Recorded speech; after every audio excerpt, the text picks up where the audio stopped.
أهلا وسهلا يا شباب. النهاردة عامل لكم تقرير عن أصغر دولة في أوروبا، وهي دولة لوكسمبورغ.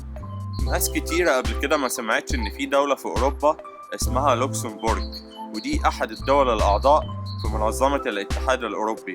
مش بس كده، دي كمان من الست دول اللي شاركت في تأسيس الاتحاد الأوروبي في عام 1957. والست دول هما هولندا وبلجيكا وألمانيا وفرنسا وإيطاليا ولوكسمبورغ. دولة موقعها ممتاز جدا، هي بتقع في غرب أوروبا وليها حدود مع فرنسا وبلجيكا وألمانيا.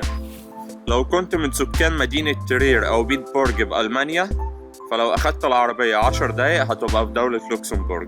وفي ناس من سكان هذه المدن بتروح تحط بنزين للعربية بتاعتها من دولة لوكسمبورغ عشان في فرق 40 سنت في اللتر الواحد.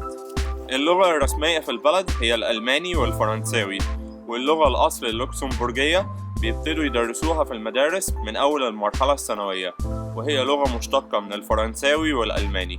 مساحة البلد 2500 كيلومتر، وهي أصغر دولة من دول الاتحاد الأوروبي. تعداد السكان في دولة لوكسمبورغ هم 600 ألف فرد، فيهم بس 40% أجانب من إيطاليا وفرنسا وبلجيكا. الجالية العربية في دولة لوكسمبورغ قد تكون معدومة، هم حسب الإحصائيات من 500 إلى 1000 فرد. نتكلم في الاقتصاد. اقتصاد دولة لوكسمبورغ يتمتع بنمو عالي جدا، يبلغ متوسط معدل الفرد سنويا 60 ألف يورو.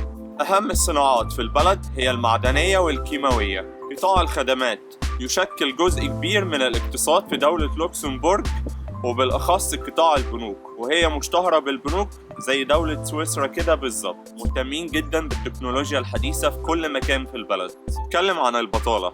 البطالة نسبتها معدومة جدا، وكاد يكون مفيش بطالة في البلد، لأنك من بكرة الصبح لو عايز تشتغل هتلاقي شغل. العملة في دولة لوكسمبورغ هي اليورو. الأمان. نسبة الجرائم في دولة لوكسمبورغ هي 0%، وهم من أسعد الشعوب على مستوى العالم. لسه كانوا بيتناقشوا في خبر في بداية 2019 إن الحكومة عايزة تعمل كل المواصلات العامة بالمجان، وهتبقى أول دولة في العالم عملت الموضوع ده. السياحة فيها تنوع ثقافي وتاريخي، هتلاقي على كل بعد 100 كيلو هتلاقي عندهم قلعة. لو عايز استجمام وهدوء وطبيعة فانصحك بالريف هناك، وفي شبكة واي فاي مغطية معظم البلد. لو أي حد عنده سؤال أو استفسار يا ريت يكتب لي تحت في التعليقات، وأنا هرد على كل استفساراتكم. ما تنسوش تدعموني، سبسكرايب، لايك، كومنت، شير. سلام.